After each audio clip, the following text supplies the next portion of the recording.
a young guy like Frumorgan. Those are guys that are going to be in positions now to really, last year it's harder to do. Kind of like Deshaun, when you come in here and you're trying to kind of earn your spurs and prove your way. And you got the respect of your teammates, but you really hadn't done it yet. Those guys will have a different platform this spring than they did last year. And I think that is important. Leggett is a guy that has earned a ton of respect from his teammates. Artavis, is another guy that I think the guys respect. Gallman. We could go on and on and on about the guys we have. Adam Choice, one of the most respected guys we had. Didn't even play last year. And then you flip over on the defensive side, obviously Ben Boulware. He's probably the heart of our defense. This guy is as committed a football player as you could ever want. So it starts there from just a leadership standpoint, and then Carlos Watkins. I can't tell you how he made great strides for us last year, and it's just carried over into the offseason. And it's just fun to see a guy like Jadar Johnson, for example. It's like a switch has just gone off. And sometimes, they can kind of see the light at the end of the tunnel and their opportunity. And he just has a different look in his eye, completely different. Cordray. These guys, they're focused on what they want to do. And so I'm very pleased with all the guys that we have from a leadership standpoint. There's going to be a bunch of other guys like Austin Bryant is a natural leader. And he's in a different position than he was this time last year. The Richard Yergens and Paganos. We have lots of guys, fortunately, that I think fit that that quality. What do you see in the mindset of this group now? You always go into a season thinking, okay, we want to be good. Our goals are national championship or conference championship.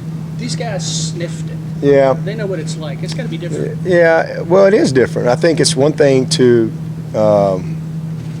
think that you are good enough. I think it's another thing to know that you know that you know. And I think it's one thing to dream about something. It's another thing to experience it. And, I think that's just, we all can speak to that in our own, personal lives. There's certain things that you dream about or hope to do or whatever, and you work toward those things, and that's huge, but there's really nothing like the experience of it and the knowledge that comes with that. And so I've seen a great focus and a hunger from these guys through the offseason. Our mat drills were awesome. Awesome. And have one issue, guys were dialed in. Our senior day was probably the best senior day I've ever been around as far as how those guys ran the drills that day. They've got a little pep in their step, and but I think the biggest thing is they all understand, just how small that margin for error is, and we finished number 2. We've been kind of climbing. We're trying to get to number 1, and that's what everybody's objective is. And there's no satisfaction on this football team. That's what I like. Nobody's showing up and satisfied with last year. Last year's over. This is a new year, and everybody knows what it takes, the type of commitment it takes, how we got to work. We've really articulated the things that we have to improve on, and now it's about putting the work in. And a different part of the journey starts today because we get to get back on the practice field, but we're still in that what we call get ready phase of our 2016 journey. Coach, how are the early enrollees doing just in terms of acclimating, getting used to being away from home, that sort of thing? Those guys are phenomenal. That's 7 grown men right there. Good people, not one issue with any of them. And you got to remember, they all got to practice for the national championship game. I think y'all remember that. They all got to get started with this process back when we were getting ready for Alabama, and so that was kind of weird, still in season and having, I guess technically we had 92 guys out there. Never been around that before, but that was kind of neat. So I think that helped those guys. But our team's done a great job of embracing them. They did an outstanding job. I mean, like Pollard and Ankrum, for example, those two offensive linemen, these are some grown men. I mean, and they can bend and run, and they're mentally tough. I mean, I'm very impressed. I really don't have words to describe Dexter. The guy's like 22% body fat, runs 5 flat, can touch his butt to the ground. Just unbelievable. And then Samuel's a blur. He's really fast and athletic, but he's got to develop physically, and that's what we do. We got a plan for that. You're never going to see two linebackers that look like them two we got in Shaq and Trey walk in off the street. They're two physically impressive guys, but at the end of the day, they're still just high school seniors basically, and got a lot to learn, and you got to start that process. But I'm really, really pleased with that whole group. And I forgot somebody. Who did I forget? Is that 7 guys? I can't remember. I know there's 7 of them. Probably forgot somebody. Oh, Pinckney, Niles. Niles is, I call him Baby Grady.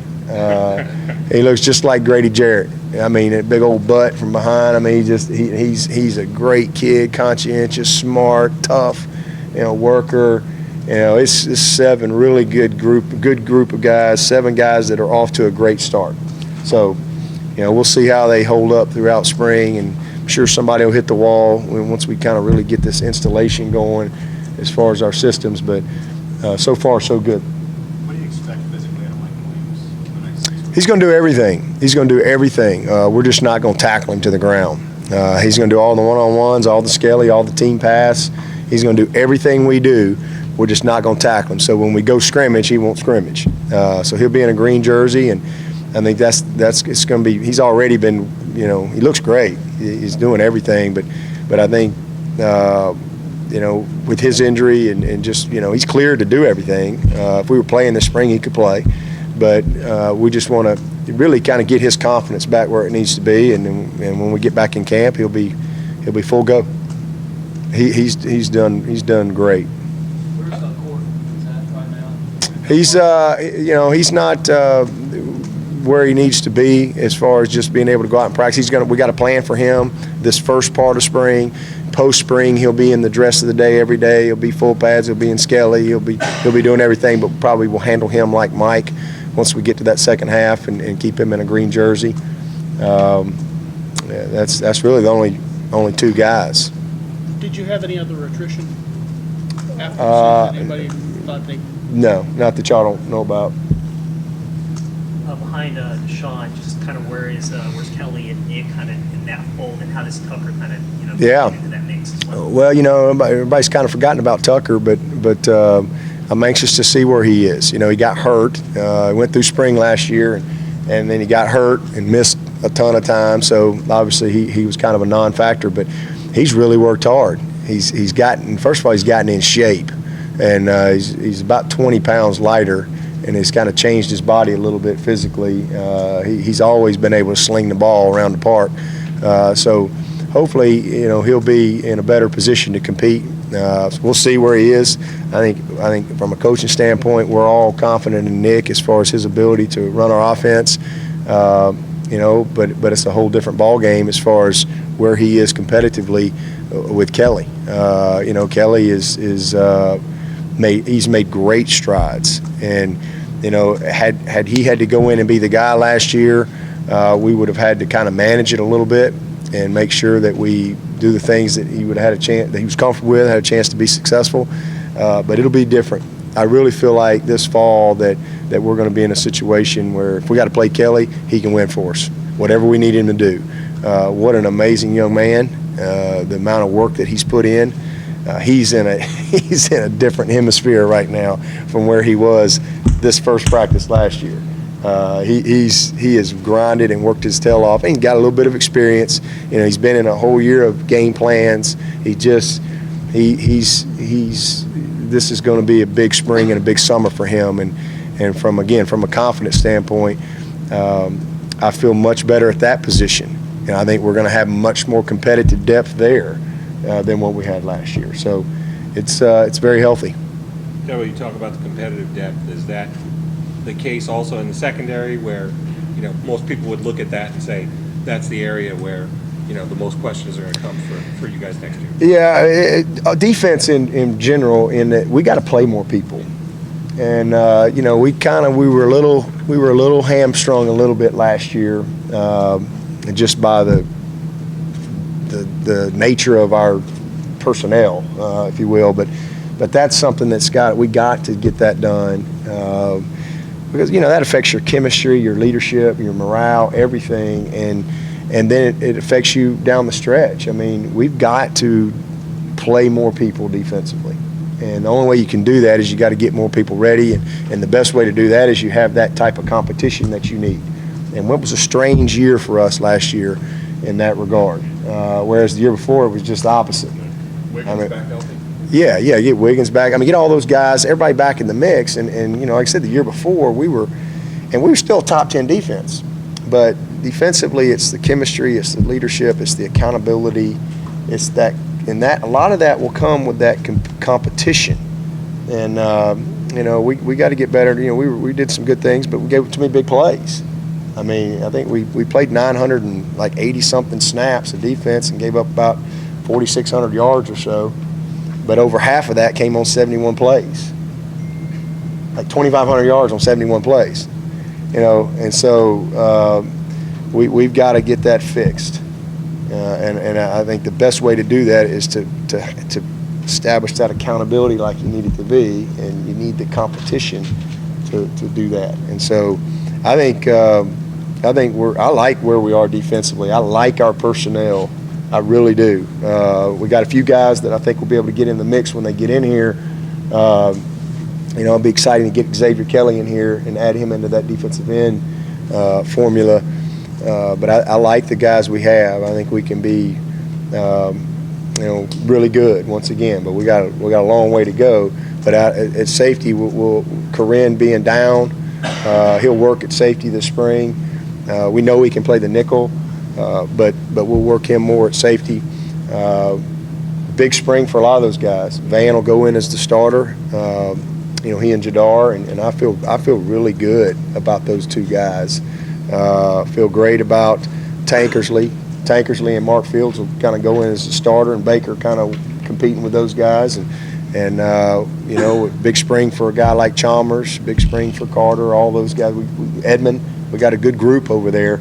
But back on safety, one of the things that we're going to do to help us, Carter's going to work as the second team safety for us, because that's a natural position for him. He's a smart, instinctive, savvy football player, and so try to take advantage of Corinne not being in there and develop a little bit more depth there from our experienced guys, because we got a lot of guys that have played.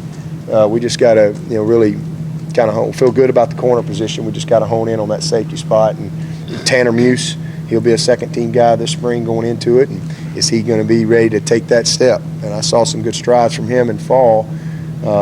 He just wasn't quite ready. It's a complicated position, but I think we got the right people. We just got to go to work. Will Carter double it all at corner? You think he'll just be? Yeah, we're going to primarily, unless we have some injuries or something, we're going to primarily, work him at that safety position this spring. We know he can play corner. He can play nickel, he can play dime. I mean, you can't do all those things if you're not a pretty salty player and instinctive, and that's what he is. But he has not worked a lot of safety, and so he played a lot of safety in high school, but we want to. He's the guy that can help us there. And then Denzel, is another guy, long, athletic kid that can run. That's going to get a long look and a lot of opportunity this spring as well.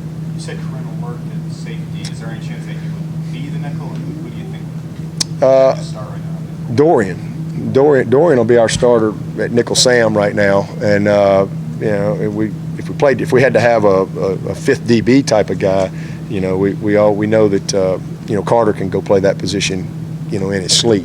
He understands what he's got to do, but we've got to develop some other guys for that role. Some of that will happen when we get some other guys on campus this summer, but we need Corinne, and Corinne was ready. Corinne was dialed in at safety last year, before he got hurt. He could play either spot. He's a smart kid, a smart football player, but the biggest thing with him is just getting him back healthy, but we're not really counting on him this spring. We just want him to continue to improve and get himself ready to go. Dabo, you talked about the guys coming in with more focus, more fire, knowing what they've been through. How did last year's experience, has last year's experience changed you at all and changed your perspective on what you do? I think maybe just galvanized what we do a little bit more. I think just kind of confirmation of things I believe in. But change, I don't know about that. It's probably changed me in the eyes of other people, but it hasn't changed me as far as, the things I believe in. And, it just added more fuel to the fire, if you will, because, and I know how close we were. I felt like, when you outrush people, outgain them, outsack them, out-tackle for loss them, 9 times out of 10 you win. We didn't, and I know why, and it's my job to fix it. Coach, given the issues of special teams last season, is there anything you changed in terms of your preparation in the spring? As far as preparation, not necessarily. As far as our structure, not really. We've got a good structure, but definitely, we've got to improve our kickoff coverage. There's no question about that, and we need to improve our return game. And so, I've put a lot of work into that, a lot of study, a lot of research. I've sent off our tape to a couple people and brought in and spent a whole day with the whole staff evaluating what we do, how we do it. A lot of it was confirmation. A lot of it was okay, maybe a new way to do something, teach something, say something. Some of it was personnel. Some of it was just guys not doing their job. It's a combination of all things. But I don't have any doubt that we're going to be greatly improved. We're going to be greatly improved. The main things, field goal and punt and kickoff coverage, those are things, those are the priorities as far, those get you beat. They get you beat. In a return game, heck, you can just let the ball lay down and you still get the ball. And you give it to number 4 and go play.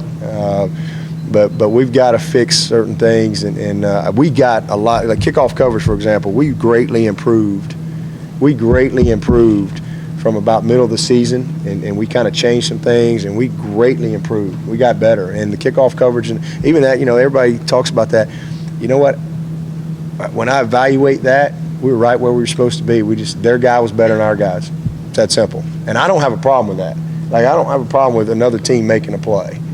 That's football. But we make plays too, and we made a lot of plays on them where they had the guys there. We had a 50-yard plus return as well. Our guys were there. We didn't make the play. Their guy's better than our guy. That's football. What bothers me is when we bust, and it's an uncompetitive play. Those are the things that we have to fix. The onside kick, great call, great play. You execute that maybe 2 out of 10 times, and it was about as good as it can be. But they only got the ball in -49. That ain't got nothing to do with us busting cover 3 2 plays later. Nothing to do with it. So there's about 5 plays in that game that have nothing to do with anybody but Clemson. And so, that's what I always talk about is let's control what we control, and that's our focus. But from a special team standpoint, we're going to improve in kickoff coverage, and no doubt about it. And I feel very good about the things we've done in the off season to prepare, to have a great spring, and same thing in the return game. I don't have any doubt about that either. So punt, we've been very solid around here and doing what we do, and I'm confident in that. Same thing with field goal and field goal block. But it's going to be a good process as we improve in all 3 phases starting today. 2 or 3 things you want to see from Deshaun to have him take it to another level? Yeah, well, we always go through what we call our disaster report, and offensively, for example, it's fumbles, it's interceptions, it's sacks, it's tackles for loss, and we chart all of that, we track all that, we have comparative analysis from 6 years ago, and it's okay. We had 9 fumbles this year. Why? And how do we improve it? We had 15 interceptions. Why? I think Deshaun had 13, and the other 2 guys had 1 each. Why? Was it a tip ball? Was it poor protection? Was it a poor route? Was it a bad decision? You know, all these things. And so then we evaluate that. And then we same thing on the sacks. I think we only gave up 17 sacks this year, which is the lowest I've ever had. Coming into this year, all the previous, we were giving up 1 sack per 17 passes. This year we gave up 1 per 35 passes. And but we gave up 17, so how many were on the offensive line? Not all 17. You know, I think we had 6 on the quarterback. All right, so yeah, I mean, obviously he's a pretty good player, and he performed at a high level. You know, we had over 4,000 yards passing and 3,000 yards rushing. But how do we improve? And so then you take your running game and you take your passing game and you look at the runs. Okay, inside zone's our best run. We average this, and this was our worst run, and why? And how do we make this better? How do we make this average higher? Here was our negative plays. Here's the things. Here was our tackles for loss. It was because of this, and this. And sometimes just on the coach. You know, we made a bad call, whatever. But you evaluate all those things, and then you do it by position, and you break it down, and then you give the feedback to those players. And so, you know, the biggest thing for Deshaun is now that he's, you know, established himself like he has, it's really just grabbing hold of guys and bringing them with him. Because nobody's going to work harder or prepare more than Deshaun Watson. That just ain't going to happen. So, all right, let's grab a couple of these guys and bring them with you, D-Dub. All right? Let's have them in those, when you're in their meeting, let's bring a couple of these guys with you. So just that leadership, you know, footwork, you know, one of those plays in the national championship game, 2 plays. We had 2 on offense. 100% Clemson. We're up 3, fourth quarter. National championship game, ball's on the +40 going in. They really hadn't stopped us. First down, and we fumbled the exchange. So, like, when we go to spring ball and we're working ball drills, it matters, man. It's like national championship importance that we are flawless in our ball handling. All right?